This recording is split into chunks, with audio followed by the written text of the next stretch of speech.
Nous sommes allés au parc de l'Ossois. Le ministre de l'Intérieur est donc en déplacement en Côte d'Or avant son passage prévu tout à l'heure à la base aérienne de Longwy. Bernard Cazeneuve s'est donc rendu à Pouilly-en-Ossois, au centre d'accueil pour migrants. Elsa Bezin, bonjour, vous êtes sur place. Le ministre est arrivé en milieu de matinée. Oui, à 10h30 précise, Lise, il a commencé par visiter des appartements avant d'échanger un petit moment avec les demandeurs d'asile. Bernard Cazeneuve, qui a trouvé, bon, je le cite, dans le tumulte, le vacarme, les excès actuels autour de l'immigration, de mettre en lumière une structure qui marche. Pouilly, vous l'avez dit, c'est un foyer pour migrants installé en pleine campagne dans cette ville de Pouilly de 1600 habitants.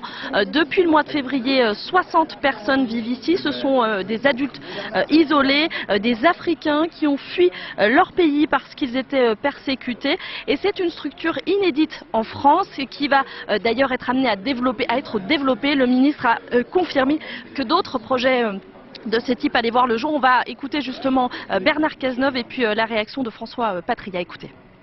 Je suis venu à Pouilly parce que ce n'était pas évident d'implanter cette structure. Il a fallu le courage d'un maire. Il a fallu son engagement personnel, il a fallu l'accompagnement de l'État, il a fallu le professionnalisme d'Adoma. Et vous entendez tout à l'heure que même si la population de Pouilly se mobilise à travers des actions humanitaires, il peut y avoir encore des incompréhensions. Donc c'est un travail de longue haleine, c'est un travail patient. Je pense que le ministre a voulu aujourd'hui marquer d'abord les remerciements qu'il voulait adresser à la population des responsables de Pouilly-en-Ossois qui accueillent aujourd'hui des migrants dans des conditions qui sont souvent difficiles. Les conditions d'accueil à Pouilly sont remarquables, à la fois de la part des autorités, à la part d'Adoma et à la part des élus locaux qui font tout ce qu'ils peuvent pour essayer non seulement de mettre de l'huile dans les rouages, mais fait que le processus réussisse. Voilà, Bernard Cazeneuve qui a ensuite partagé un moment avec tous ces élus, tous ces institutionnels qui ont porté ce dossier. Et puis il a pris la route pour la BA102 de Longwy où il devrait arriver d'ici quelques minutes.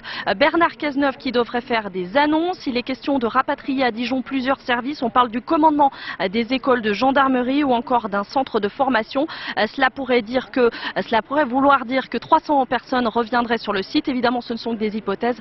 Nous saurons tout cela ce soir à 19h. Bien sûr, et on y reviendra. Merci beaucoup Elsa.